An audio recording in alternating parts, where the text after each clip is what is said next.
Welcome everybody for this lecture on breathing. Thank you to World Archery Asia for this initiative.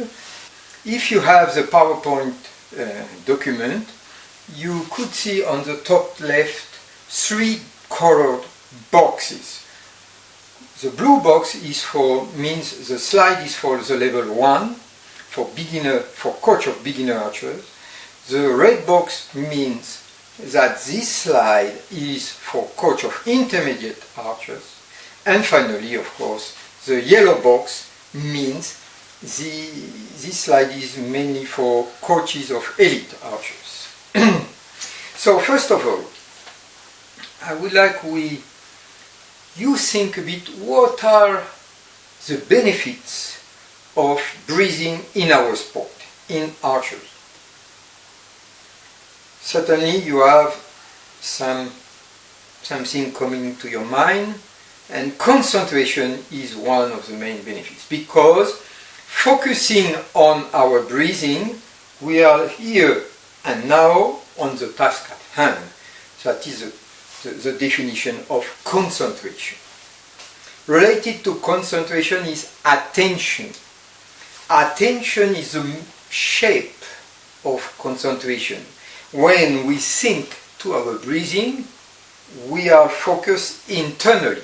That means we are in an internal mode, internal attention. Okay, we are not focused on the background and so on, disturbing things. Also close to this is relaxation, is another benefit. Through breathing we can remove excess of tension, of stress. Breathing also help to pace our movement. For example, in the shooting cadency, to respect it, have the same rhythm. Okay, and also mainly for beginners, breathing helps to respect our checklist.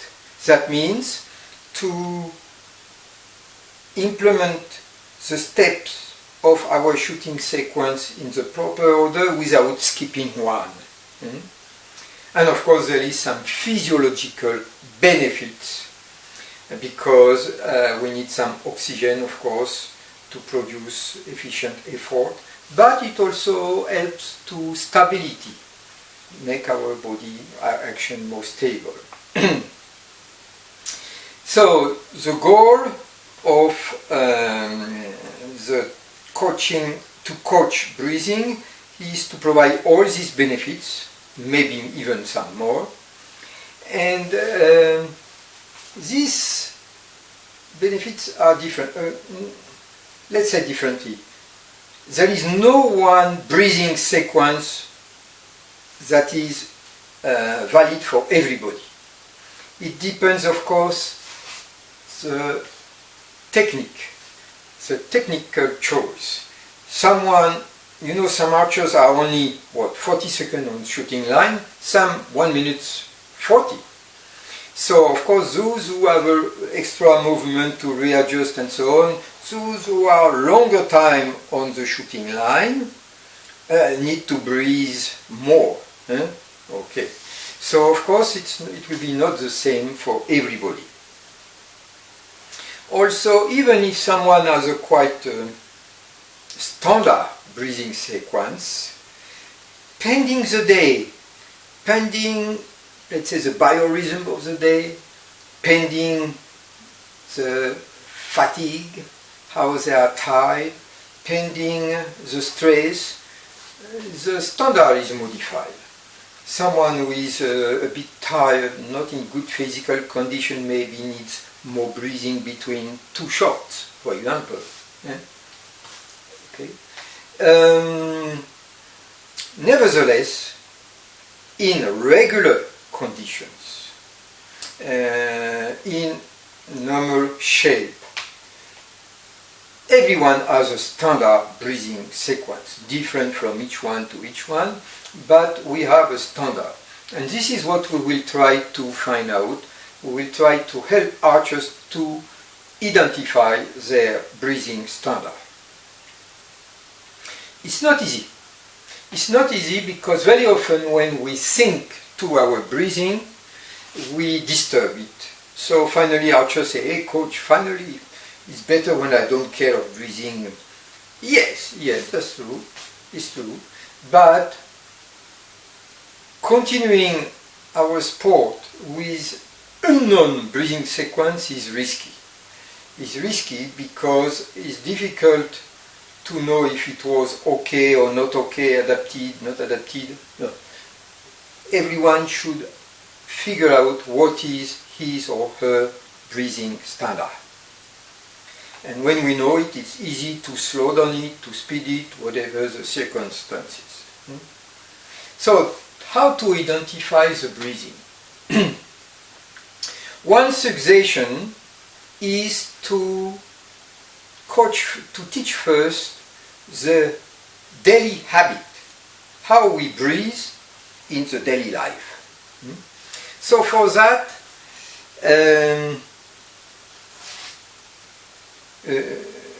once it's done, let's say when archers have understood how usually we breathe during any motions, it's easy to adapt it to archery, to see what is the correspondence, the equivalent in archery from the daily routine, daily habit.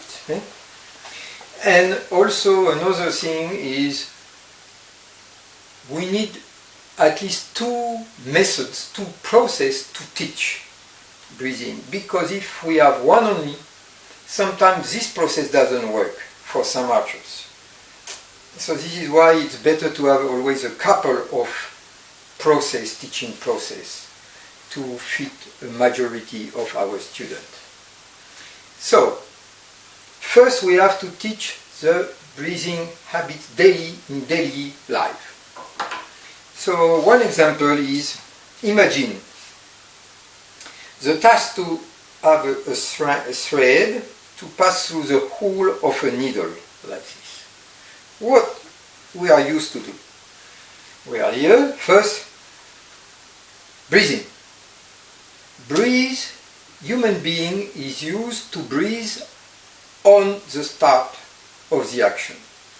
Breathe in and hold. When we do something accurate, we hold.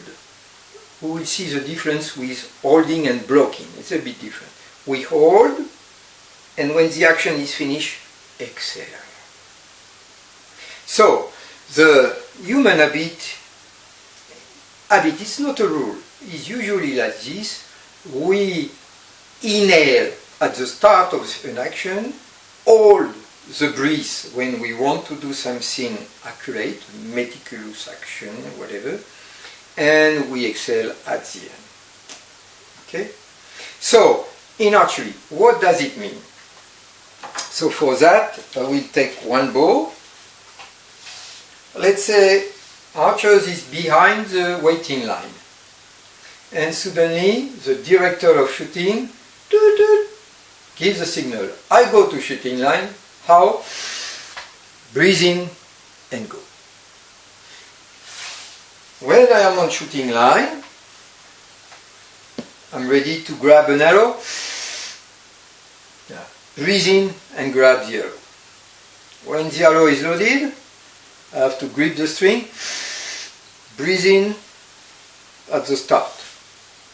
When all is set, breathe in. Voilà. These are not rules. It's common habits of many people. So we saw some example, the relation between breathing and start of action in archery. Now, relation between holding and implementing accurate task. For example, I have to step the shooting line. So I arrive, I put one foot, hold. Second foot, breathe out. Breathe, hold, breathe out. For example, we load an arrow. I breathe in, hold a bit, knock my arrow, holding my breath, and at the end, exhale. Grab the string. inhale, hold a bit, exhale. Same here, huh? When we arrive here, we hold a bit, exhale a bit later, not right upon release. So I think through these examples it's easy to imagine the relation with what we do in daily life and what we do in archery. It's natural breathing logic sequence. Okay? So the rule is quite simple.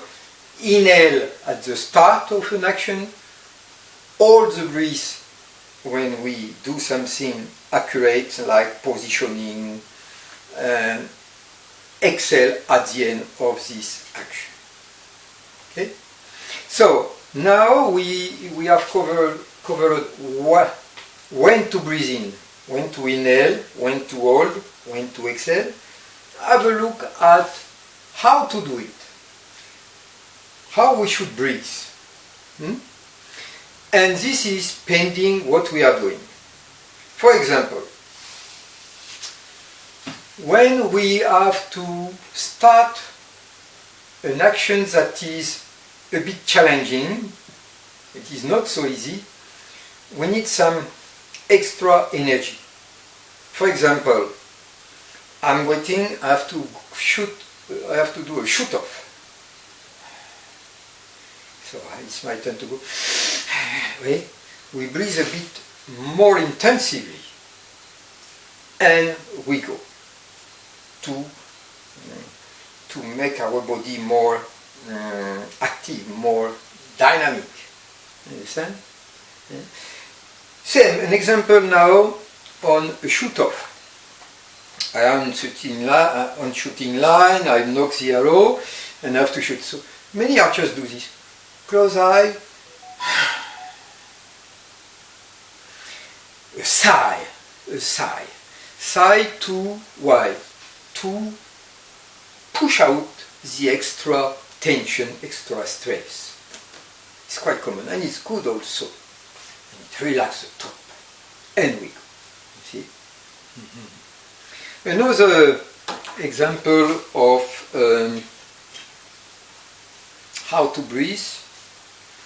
If we are in a training, during training session, we can even discuss, load the arrow, grab and go. Okay. But if we want to do this in a more controlled way, it will not be the same. Maybe something like this.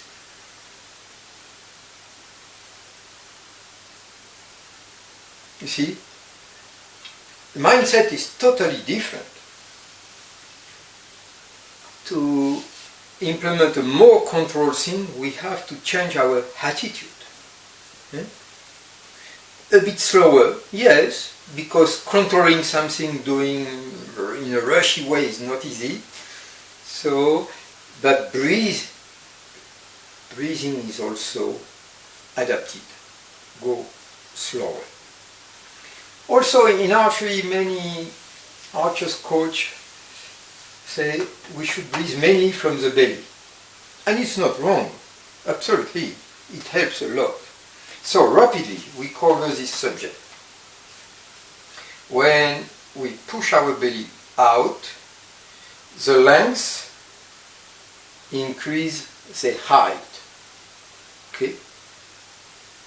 And air is coming in. When we push the belly inside like this, the lungs are shortened and air is going out. This movement of the belly generates a massage from this nervous center that helps to be more calm, more relaxed. So this is a good breathing to use, of course, in sport, and especially in sport like us, where we don't need a high level of excitement to shoot well. Okay. This is why also several archers, coaches, team recommend to use some sort of yoga, breathing yoga, something like this, some equivalent, to provide to the archer more benefit of breathing control. Now have a look at the main, not rule, but what is really fundamental in our sport. So of course, here we hold the breath. In any shooting, this is a requirement almost, but we say hold, not block. If we block, hold is a bit stiff, and of course expansion is not so easy. No, air should be allowed to move a bit in the breathing pipes, if I can say that. It's not really an exhale or a very, very slight exhale. It's almost hold. I hope you understood the difference. And we hold the breath, but we need air here. But not full lungs. If we inhale a lot, the center of gravity is high, so the balance is not so good, and we have no room for expansion. So this is why many archers, we exhale somewhere here, a little bit, to not have, to continue with not full length. But we need. How percentage only scientific maybe can say, but we need air but not full length. I think this makes sense to you, nothing really new on that. The real rule is probably the following one, that we train through an exercise called humming. Humming means make a noise like this. If you ask this to beginners, and not only to beginners, believe me, very often this is what happens. You know? Why? Because archers provoke the shot and change something inside. That means they change their mindset. Very often they even project some energy with the arrow. In any shooting with pistol, rifle, what you want, the goal is to have the projectile propelled with no change. No change in physical, but also inside, in mind. We should be the same just before the shot, during the shot, and even a little after the shot. Another thing we can notice when we propose this exercise is this. Because suddenly archers think, now release, they forgot, they stop the extra action of humming. Ideally, this is what should happen.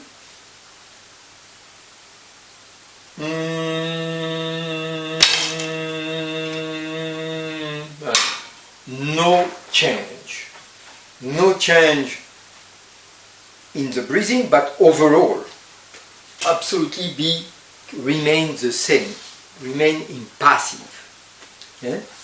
So the humming, when you propose this exercise, humming should not come only from the throat. If I do humming from the throat and nose, is a bit different. Look, I will move a bit when I do humming from the throat. Doesn't change a lot. Now humming from the nose. You see, change. I would like to share one story, a real story experience I had with a French archer.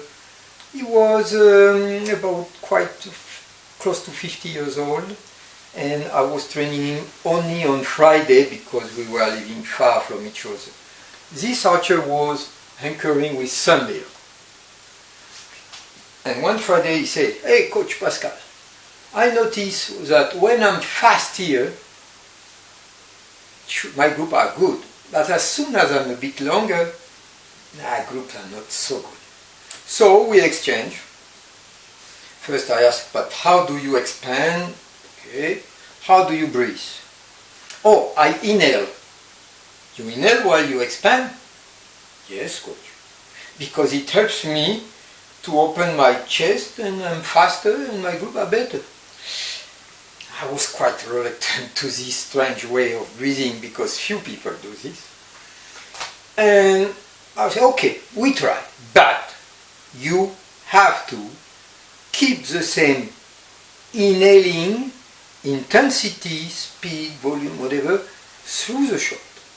And it was difficult. It was difficult, but finally he was able to do this. And inhale. Continue inhaling until here. And a few weeks after he was a vice France champion, which due to his amateur status and his age was great. Because at this time and still now, most of the elite are young and are in some sort of sports school system, you see, quite not amateur anymore. So, anecdote is over, we go back to our work. What can we teach to beginners, to intermediate archers, and elite? My suggestion, because it's just a suggestion, there is no rule, for beginners, many teach the shot, breathing during the shot. That means from gripping the string, raising, body presetting, raising, pre-draw, draw, release, that's it. From gripping the string to follow through. For beginner is enough, only for one shot. For intermediate archers, my suggestion is to add between arrows. That means take care to the breathing for one end, not one arrow anymore. One shot, but for one end. Start with 3 arrow end is enough, 6 is a bit long. And also for intermediate archers, how to breathe when we have to let down. Yeah, it will help to keep the mind focused on something. We'll come back on this, don't worry. And finally for elite. But for elite almost all is covered. Nevertheless, because elite shot match, some shoot off, it's important to have a good first shot. So all the routine, including the breathing routine before the first shot, is important. For some people, even from the waiting line, the way they walk to the shooting line is important. But at least on the shooting line it is very important. So we have now 3 objectives pending the 3 levels of archers. Whatever we identify as breathing sequence, there is an adaptation due to, for example, a team event, due to field archery, but it's easy to adapt a bit a standard than to adapt something we don't know. This is quite difficult. So we go back. How to identify a breathing sequence, especially for all level and level 1, that means for beginners. One technique, very simple technique, is to walk backward, to identify backward. That means, see if, for example, your beginner students say, "Well, coach, when I'm here, I hold my breath." Okay, you hold here. What you do before? I will try, coach. So, here I push some air out. exhale a little bit. Good. So, you hold here, and here, just before, you exhale a bit. And before. Very good. Oh, I inhale, but from where? Here. From here I start to inhale, and here I exhale a little bit. Here I hold.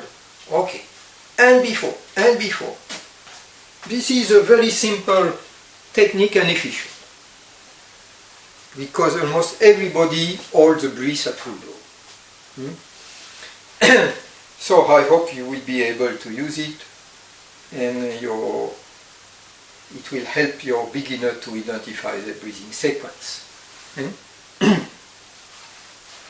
But I would like to speak a bit a psychological point. In fact, when the string approach, when the string is here, close to your face, there are many, many things to do in a short period of time. What we have to do? Anchoring? Okay. What else? It should be sure my sight is in the center. 2 things.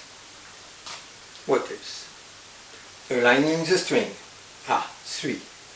But me, I use a compound bar. You have to align scope and pit, the same as string alignment. Okay, 3 things. Hold my breath. 4. What else? I have a rapid checkup if I am in good condition to continue the shot. Maybe 5. What else? I start to expand. 6. And I start to aim. 7. We have already 7 action here in a short period of time. It doesn't last 6 seconds. No. And even some people have extra. Some will say, I watch my point arriving under the clicker. And maybe more. So 7, 8 things to do in a short period of time. And this is a very critical part in our sport.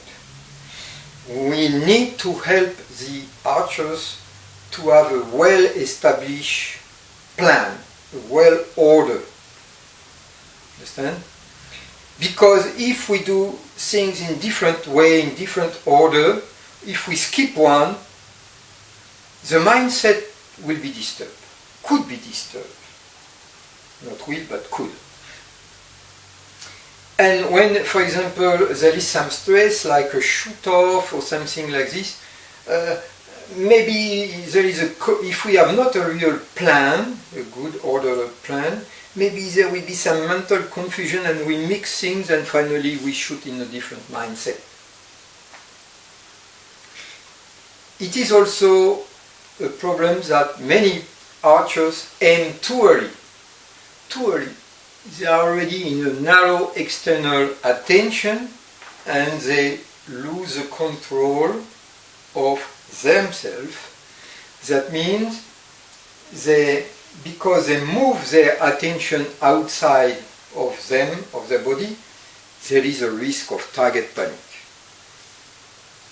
Aiming too early, it's a problem, definitively. So take care to this very important critical period here. We need to build a plan for each one. I say for each one because we have not all the same order. Some, for example, align the string before anchoring. Some don't need this checkup to say, okay, you are in good condition to continue, and so on and so on. Some look at the clicker, some not, and so on. Many, many different things. Okay? So, now how to establish this plan, and particularly how to record the breathing pattern, the breathing sequence. You will see a form to complete. Now we will see with the technician a form that is blank, this one, and we have a row three rows are important. The row of movement, we describe over the movement, how to describe, we will see this soon. A row of what we are looking at, and a row how we breathe. There are different rules, but are not related to this lecture. So now we have an example of an intermediate archer at this time, who finally became a vice champion, national vice champion in her age category.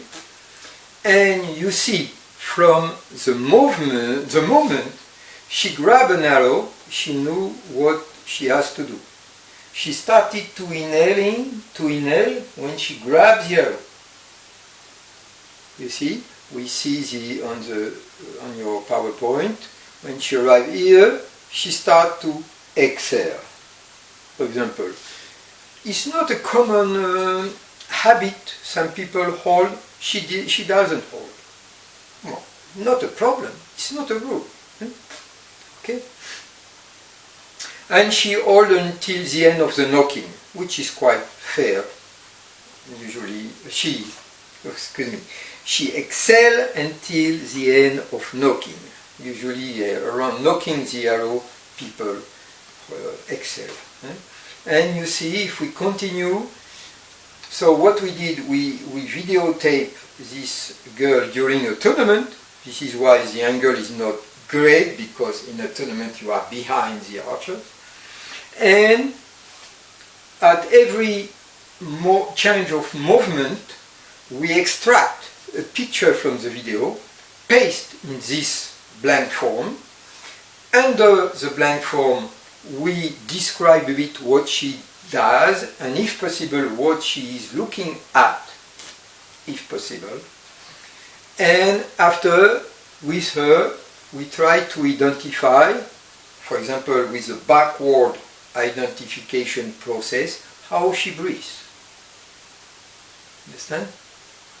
So it's good to involve archers to this identification. For sure, for some young archers like her, we need to help a lot. If they are more mature, they can help. They can do a lot of work together, almost all together. We see now, for example, at full draw, she holds, but you see, she exhales a little bit. The hold is going down a little bit. Yeah? Voilà. And when a beginner archer have learned how to breathe during one shot, we teach how to breathe between shots. So, what happens? What we do between shots? Very often, of course, we lower the arms while we start an analysis of the previous shot. Yeah? From this analysis, we figure out a new way of doing, a new strategy of shooting for the next shot. And there is also some physical recuperation. There is an equipment preparation, that means load another arrow.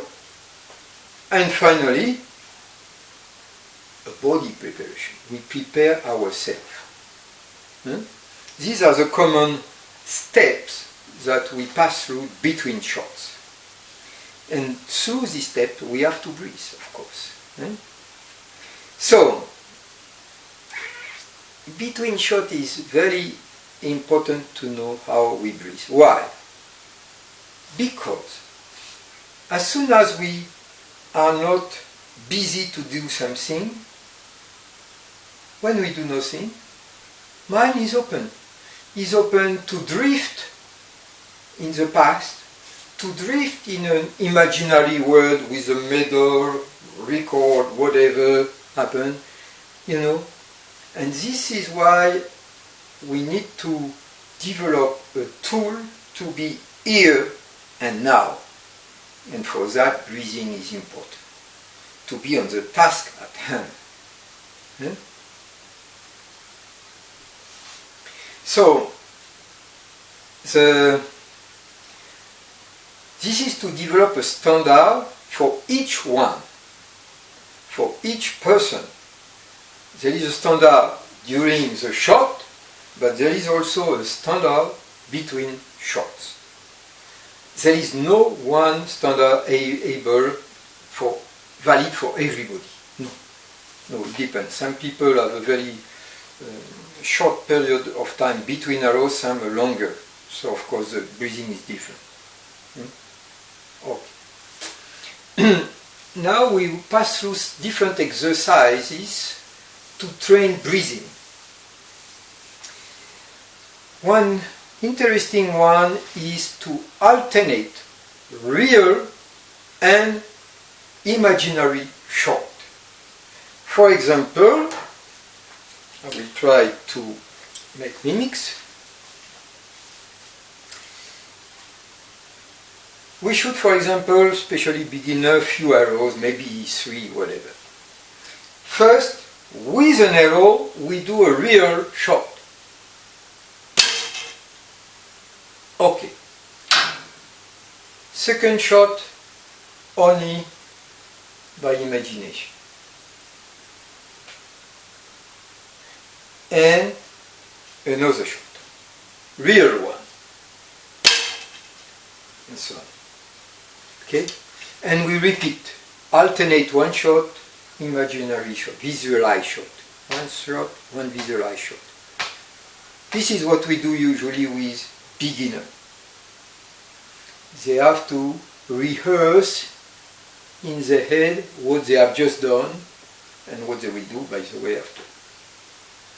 After a while, when they start to have a decent visualization, we can have to another exercise is to visualize one end. Let's say 3 arrow end. And so for that, first take the time how long they need to shoot 3 real arrows. Let's say they need 45 seconds. It's quite common also, especially in one.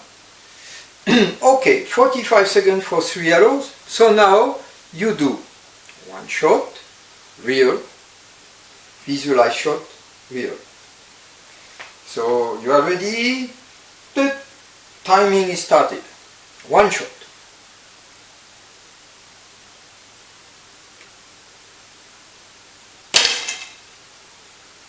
Okay.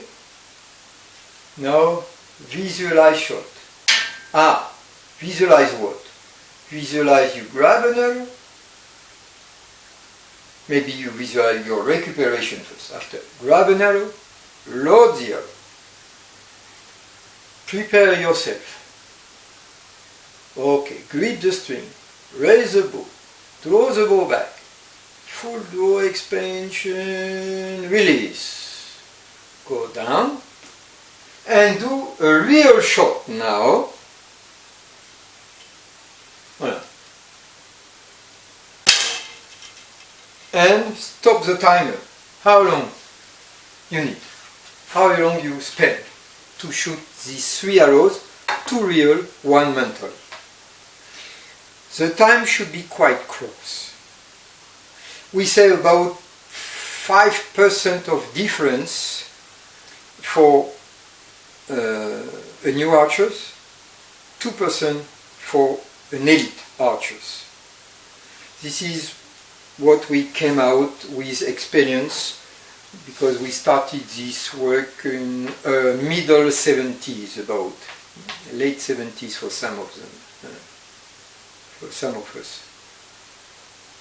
And the best tool to respect the timing between a real shot and imaginary shot is breathing. If we breathe the same way, it's easy to get the same timing. Another exercise is through let down practice. Simply, we ask archer, you will shoot 3 arrows. In fact, you shoot the first one really. The second one, after a few seconds of all, you let down. But you imagine it is shot. And mentally, you continue, you keep going your sequence. and you shoot a third arrow. In fact, you will shoot only two. One you let down, but we shoot two. For example, is this. Shoot one first.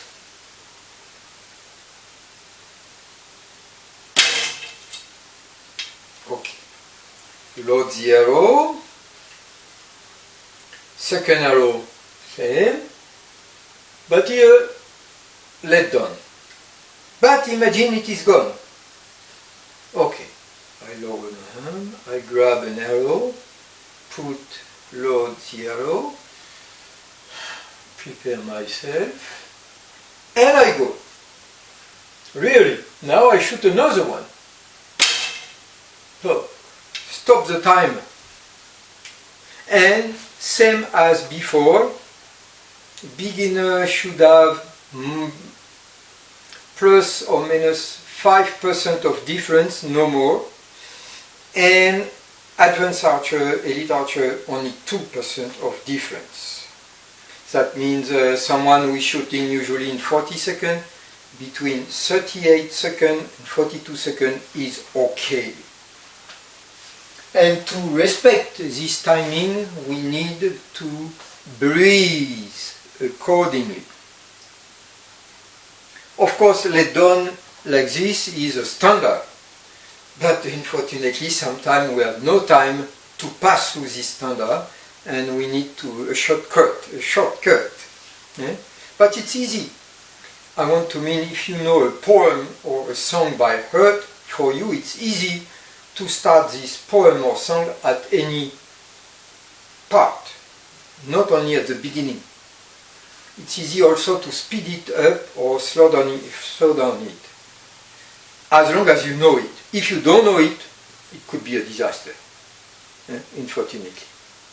So this is why it's important to help archers to know exactly what are their standards for one arrow, for one end, and to let down. Okay?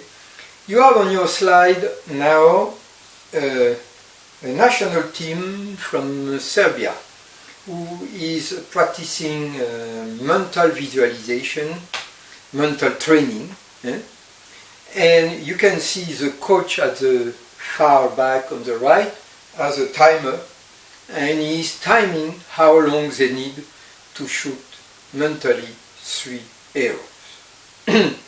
This team was preparing Rio Olympic Games, I think, if I well remember. When archers visualize, anybody visualize anyway, there are at least two methods. Either it is if you wear an external camera and you see your face, your body, all your body moving like on a screen. This is called the external visualization. It is not the most popular one in our sport, but very good also. It's not the quality, the outcome of this system is good also, as good as the most common one. The most popular visualization mode is when we visualize, we see what we usually we see: hands, bows, arrows, target, grass, but we don't see our face. This is really the most popular one for archers, but not better than the other. Both are good. It's even recommended sometimes to switch the mode of visualization. Yeah. So we have to train a bit at the beginning, and it's good to do this visualization with a timer, real timer as we shoot. So you can hear the signal to go to shooting line. You can hear the signal, now you can shoot, and start your visualization, and when you are finished, open your eyes, look at the timer, how long you spent. There are 3 speeds of visualization. All 3 have an interest. If I visualize our shoot slowly, at a very slow speed, it helps to identify the details of each movement. After, for example, if someone is changing the way of expanding, the way of drawing the bow back, whatever, yeah, it's good to recommend visualize it but slowly. Okay? So this is something we do usually when we restart an archery season. For us in our country is October, November, December. Okay, this is good. After this slow training, visualization, it's good to visualize more rapidly, faster than usual. Why? But to avoid to spend too much time on details, just to have a global unit, to integrate the new element in the unit, total sequence. Okay?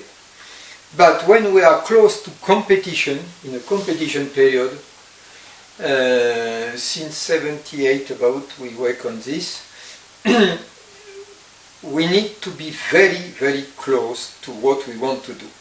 Because if you have a too fast or too slow mental imagination of your shot, you somewhere you disturb your real shot. Yeah? So you have on another slide just after the results of another, it was from Spain, this one, another result of exercise with archer, timing of one arrow shot, timing of one end shot. So for one arrow shot, you see the coach here recommend about 1 second of difference. So that means we are here and suddenly timing. So raise the bow, draw back, expand, release. Go. Arrow. 1 second difference. One and a half is okay. I see. And another result on the right is the duration for one end. You have four archers, and the first one has only 2 seconds of difference out of 44 seconds. The other one has a lot, 8 seconds and a half, you see. The other one 5 seconds, and finally a lot, 23 seconds. So some of them here have a good knowledge of what they do, and the other one not really. They have good knowledge of their pace. What is good is usually for an intermediate archer is 10% different. Let's say an archer uses 1 minute to shoot 3 arrows. Intermediate archers between so they need 1 minute practically, but when they visualize, if they can visualize between 54 seconds and 1 minute and 6 seconds, it's okay. But for elite, no. Elite is between, it's 5% plus or minus, so between 57 and 103. For this example of 1 minute, really. This is why the percentage is better. So this is, you have here the difference, and we can move to another exercise is the preparation to the first shot. Just sorry, my voice is a bit broken. So you notice over the years, archery events have changed a lot. In the past, Olympic Games was out of 4 days, and it was a total of all these 4 days that won the medal and so on. Now some match are on few ends, very few ends. Even shoot off is important. There is a tie break and the match is played on one arrow after a tie. So because a match is very short, it's important to start well, to have the lead in the match. If you are behind, you have a lot of pressure on yourself because you have to come back. It's also important in team event to give confidence to your partner and so on. So this is why the preparation to the first shot is very important.